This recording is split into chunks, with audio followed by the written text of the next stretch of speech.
Hello,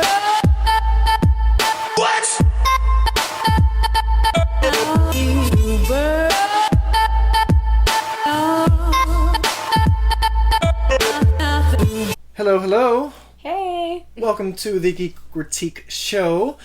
We're your hosts, Dakota and Jen. What's up, guys? And we're here to bring you a ton of awesome news that has come out this week. Sorry we're so late. We're filming this on Saturday. Yeah, we kind of suck. Sorry. Yeah. Usually we like to film these on Tuesday, so we're really late, obviously. Yeah. But we do have a lot to talk about. We're going to be talking about some Stranger Things. We're going to be talking about Ben Affleck releasing Deathstroke footage and Rogue One, all that fun stuff. If you're wondering why my hair looks like this... It's because he's lazy. Yeah, that's the reason. I woke up, I looked in the mirror, and I said, I don't care. And if you're wondering why my hair looks like this, it's genetics, unfortunately. It's crazy. Yeah, well, you should have seen her when she woke up. It was Medusa. That's what I said. Yeah, it was crazy. Verbatim. All right, let's get into it. So, Stranger Things Season 2 was officially announced. We have a lot of news coming out of that. Mm-hmm. But a first, lot to discuss. We actually have a little teaser, and it goes through all the episode titles. So let's look at them really quick. Mad Max. Okay. The boy who came back to life. Pumpkin Patch. That's my favorite episode. Palace. The Storm. Ooh. That's me. You're the The Pollywog. Pollywog. Secret Cabin. Okay. Ooh, whose is that? The Brain. And The Lost Brother. In the fall of 1984, the adventure continues.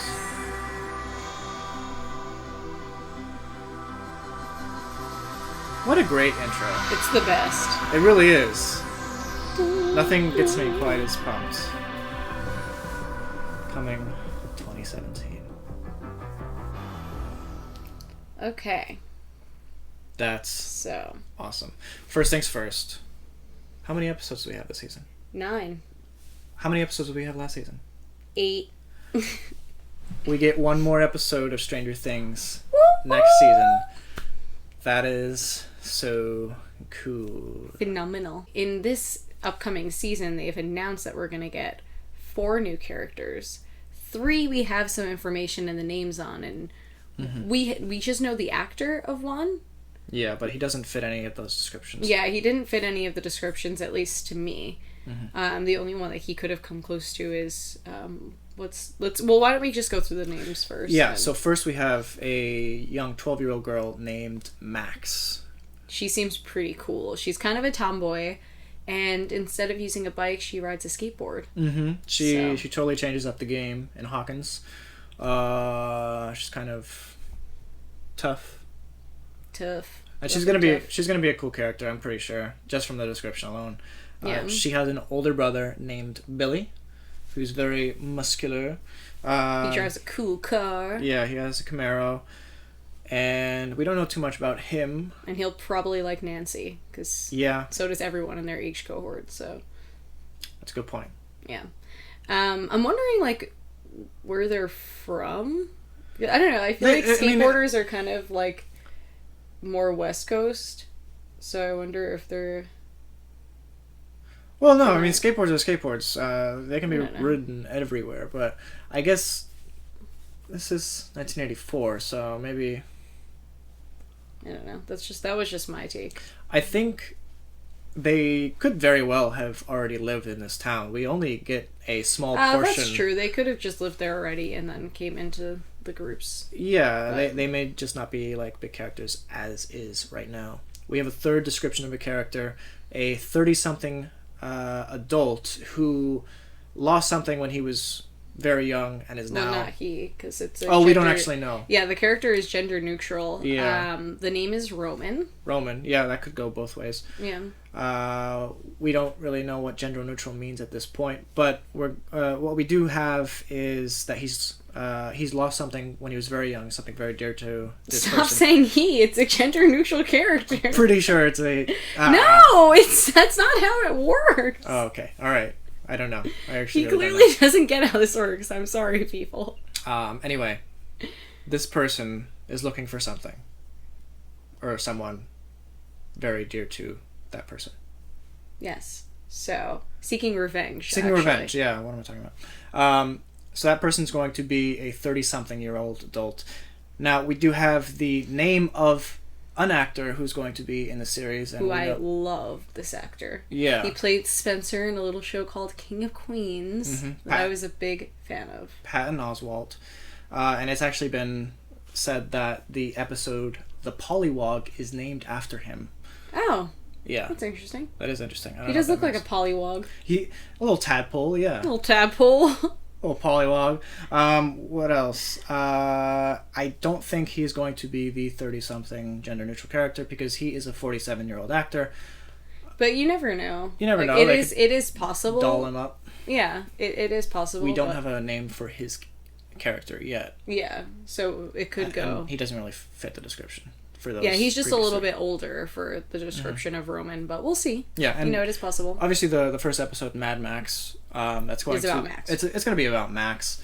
She's going to be. She's going to come in and show the boys who's boss. Yeah, she's going to be mad. She's going to be mad. All right. Yeah, so that's about it for Stranger Things. Lots to look forward to there. Such a great show. If you have not checked it out, do so. Do it now. Yeah. All right. Well, after this episode, yeah. Finish watching this. Yeah. Filming for the Doctor Who spinoff, Class. Yes, it's ended. It's over. Yeah, has finished. We get our first image of two of their actors. A teenage girl named April and Mrs. Quill. Right. And they're about to shoot some stuff. Yeah, with a very futuristic type of gun. So it looks pretty cool. I'm really excited at New York Comic Con to learn more about what this show is going to be. They're going to feature, I'm assuming they're going to feature the show at New York Comic Con in Madison Square Garden alongside the Doctor Who panel, which is, I think they're back to back actually. The cast of Class is going to be there, cast of Doctor Who's going to be there. So we'll be right on top of that for you guys. We're going to get right in the thick of it. And we're going to learn more about what's going on in this classroom. Because obviously it does not look like a children's show. This is going to be... Dakota had initially assumed that it was a children's show. It's a show called Class. I didn't think that, but he brought some good points of why it might have been a children's show. Coal Hill School, as we've seen, is like a middle school to a high school type of atmosphere, according to what we saw in classic Doctor Who, as well as in New Doctor Who, with Clara being one of the teachers. Miss Quill, I'm assuming, is going to be one of these teachers, and it looks like she's urging April, this young girl, to take the shot with a very futuristic-looking gun, and I'm assuming an alien. Yeah, April looks a little shocked. Yeah, she's very fearful. But yeah, what Dakota was saying earlier today when we were talking was that basically all of the other Doctor Who spin-offs besides besides Torchwood, were all children's shows, so that's kind of why he assumed that it would be a like the K9 series and the Sarah Jane series. Those were all based and filmed for children. So this is something very different from what we've even received Doctor before. Who, to a certain extent, is meant for all ages. It's meant for kids who are really young to adults who are really old. So they kind of leave the heavier, more adult themes out of the picture, which I'm totally okay with because Doctor Who does it so good. Yeah. It's still super interesting. Yeah. But I'm really curious to see what this brings to the table. And we do know it's going to be about the age bracket for the kids in the Coal Hill School will be around 16 to 18. So they're going to be dealing with a lot of teenage issues, along with the fact that they're involved in the Doctor Who universe. So they're probably going to face aliens left and right. All right. Can we talk about a little Squirrel Girl action? We can talk a little bit about Squirrel Girl. A little Squirrel Girl action. So, Squirrel Girl will be coming to TV. It was announced officially that Marvel TV and ABC are teaming up for a new series called New Warriors, which is going to be a comedy series according to the press release. Squirrel Girl, or Doreen Green, I believe her name is. She's going to be the lead character. Everyone loves Squirrel Girl. She's one of the newer Marvel characters in the comics. And she's not quite big enough to really warrant her own film, although I definitely want to see that on screen. The Unbeatable Squirrel Girl. But she's going to lead this team of new warriors, or we don't know if she's going to lead it, but she's going to be one of the lead characters in the show. And this is going to be characters that are like teenage heroes, young heroes in the comic books that, again, don't warrant big screen movies. Yeah, so it looks like it's going to be a whole lot of fun.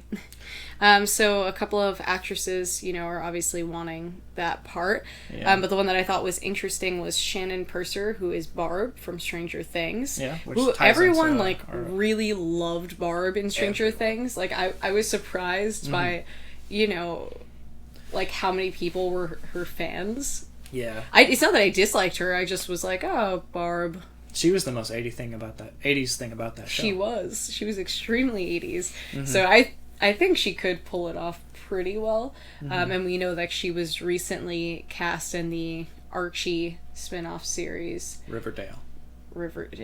Yeah, and that's what's her name is going to be Ethel Muggs in Riverdale. Yeah, that's going to be a CW show called Riverdale. Like you said, it's an Archie spinoff. Mm-hmm. Or not a spinoff, it's going to be an adaptation. Yeah, the show, yeah. So, we'll see how that goes. I'm a little... I literally know nothing about Archie, so... See, I used to read those as a kid. I liked them. But I liked anything comic book related, so I would read anything. I don't know how that would stand up nowadays, but... Well, they will stand. I used to read those, like, thick digest... like Jughead or Betty and Veronica or Archie. Oh yeah, I actually liked stuff. Betty and Veronica. That was one I would read. Yeah, I liked that one. That you get at like supermarkets or whatever. Mm-hmm. Those were the best. I wish I still had those, but anyway. All right. Moving on. Rogue One. Let's talk about some Rogue One. Rogue One. We can't get enough of it. Especially, it's getting like colder here in New York. Mm-hmm. It's starting to feel more like fall. Which reminds me a lot of my where I was in my life last year when everyone was ramping up for The Force Awakens, mm-hmm. and I could not get enough of like Star Wars information, anything he could latch onto. Yeah, so yeah. I was a little bit obsessed, and I think I'm in a healthier position with Rogue One. I'm keeping my distance, but I'm also staying in tune with.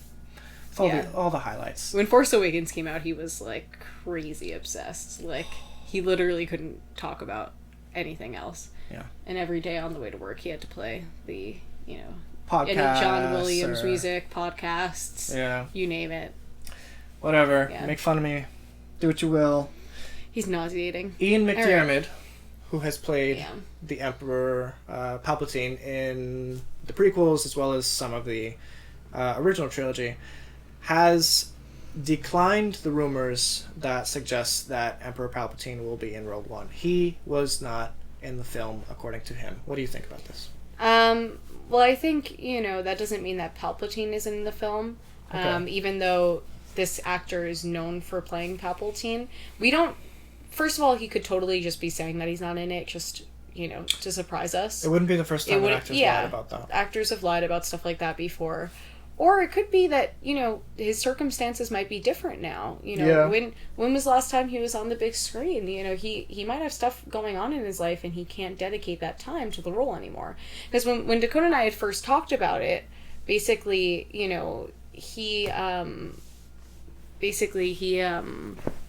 was saying, no, like, this actor's around, if Palpatine's in it, he would have to do it, blah, blah, blah. But, people's circumstances life is hard change. Sometimes. Yeah.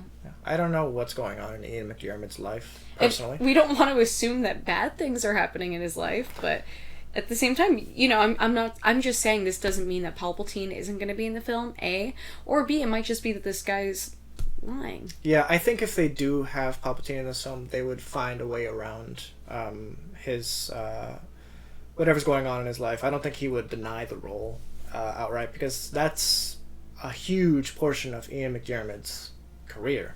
So I don't think he would shirk that role if given the chance. But again, we don't know what's going to happen in Rogue One, if the Emperor is even necessary to be in the film or whatever. But anyway, we do have a new image from Rogue One of a droid named C2B5. I don't like it. Tell me why, Jen. It's evil R2. I don't like it. How do you know it's evil, Jen? Look at it. It's evil. Just because it's black? Look at its menacing eye. That's racist.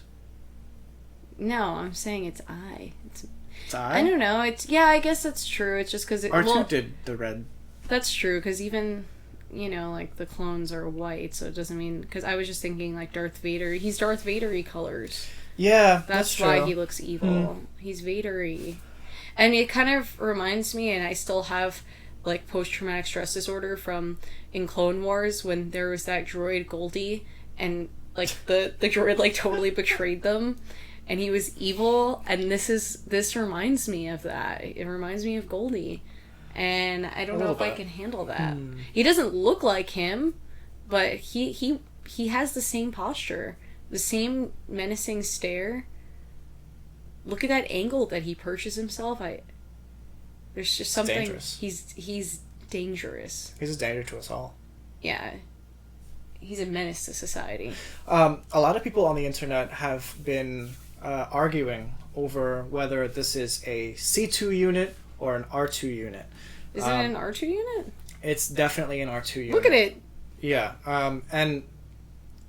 Can we, like, pull up a picture of a C2 unit? Like... There is no canon C2 unit. But what we do know from, like, the storybook, the Lucasfilm story group, they say that, like, just take R2-D2, for instance. That droid classification is part of a much longer serial number. So that's taken from, it could be any number of, it's usually like an 18-digit code, apparently. And they just take 2 and 2, or sometimes even more than that, from like the serial number, and close it in to call this droid a certain thing. So what many are saying is a C2 unit, because it obviously has the classification of a C2, could just be a different portion of the serial number. But it is very much an R2 unit. It is the exact same body, exact same dome, exact same legs, and it rolls around the same way. It looks like it even has the same like mechanisms that R2 has.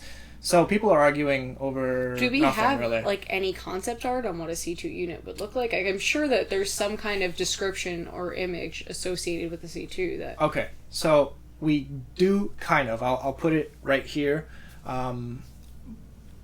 It's these examples are all from the expanded universe, different comic books. These are all different droids who have a C2 in the front of their name. They all look totally different. Some stand upright, some don't, and there's absolutely no way to definitively tell what a C2 unit looks like, because I don't think that is an actual classification as of this point. Again, this is just part of a longer serial number. R2-D2, we know him as R2-D2. That isn't his full serial number. That is just a portion of it. So I don't want to go into ad nauseum about this. Yeah. But obviously, people on the internet, you're wrong. Sorry.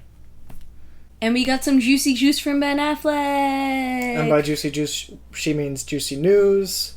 And by juicy news, I mean... Finish my sentence. We got some footage of Deathstroke. Yes. A juicy Deathstroke. I don't know if juicy is the right word, but... Well, let's see just how juicy he is. Just let's play the clip. Playing the clip. Hit it. Play the clip. Juice. So we have juice. Deathstroke walking That's how down you walked when we met. a cargo carrier. Yeah. He's got that, it looks like a ribbon on the back of his sword. Before Dakota thought that was attached to his head. Yeah, I did. I thought that was like a little dumbest thing top ever. knot. Like a little string. hanging off his head. Mm-hmm. One thing that's interesting is his, like, you can, like, see the actor's eye, and that makes me wonder, is that, like, have they already cast who that is? Oh, do we know? Definitely, yeah. So definitely do we know? Does anyone know who that is? I don't know who that is. Tell us. Who is he? Did he kill Shadow? I obviously didn't do enough research. I don't know if they have cast an actor in that role. I feel like I would have known by now. If they did cast him, I will put him in this corner, as I always do. If there's nothing there, then I will put nothing. Well, that would be awkward. Yeah. We do have... Or rather, we don't have like confirmation if this is for the Batman solo film or if it's for the Justice League film that's coming soon. And there are... It could be either or. I don't really see how he would be a good villain for a Justice League movie. Yeah, I feel like they would just like beat the crap out of him. Like, yeah, he and Steppenwolf don't really work side by side. He's kind of a very ground type villain. He doesn't have any superpowers besides being like a butt kicking magician. Yeah, he's not really a magician, but yeah, no, I know. He's an assassin. But I think he would be very good for a Batman film. Mm-hmm. But the thing that makes me think that this might be a Justice League film is just because they seem to be like on a set. It's not like I guess it could just be like a trial for the like a costume suit. Yeah, it could be a trial for that. But I feel like because you can see like a clear background mm-hmm. that looks super cool. Yeah, it's a legitimate set. It's a cargo carrier. Well, it looks like a cargo carrier. I might be totally wrong. Yeah, he's just making crap up, but guys. I might be totally right as well. Just making crap up like you always do. What do you guys think? Is he from Justice League or Batman solo film? We don't know if and when Ben Affleck, who is directing the Batman solo film, whether or not he will be beginning principal photography anytime soon or whatever. So this could be that, and he could be taking advantage of the fact that he's already got the sets lined up with Justice League. Or this might just be for a small scene in Justice League. Where, yeah, that's what I'm thinking too. Yeah. Maybe it's like a little small thing, like he's in the side just like staring with his one eye like that stuff. Kind of like how in Suicide Squad, spoiler alert, Batman has a small cameo there as well. Yeah, so it could be like that. They like stuff like that. Yeah. Alright. They love cramming in them characters. So guys, if you like this video, do us and yourself a huge favor. Subscribe. And just to give you guys a heads up, the featured video of the week that we said that we were going to be doing in that video right there, which also has the details for the contest, we'll be doing that in our next episode. So far, a few people have chimed in, and we will be announcing the winner next week. Yeah. In our next actual video. So, Geek of the Week, if you want to have your YouTube channel, YouTube video featured in a short clip, follow the instructions in that video, guys. Yeah, and the first instruction is to kill Shadow. So, just be prepared for that. Kill Shadow. That's an Arrow reference. If you don't watch Arrow, then you probably won't get that reference. Yeah, I mean, it just looks stupid. Yeah. Alright. Guys, like the video, subscribe, and have a great week. We hope we have plenty of news next week. Alright, yeah, I think we will. Have a Day to Panda Day. Bye, guys. Bye. What did you say?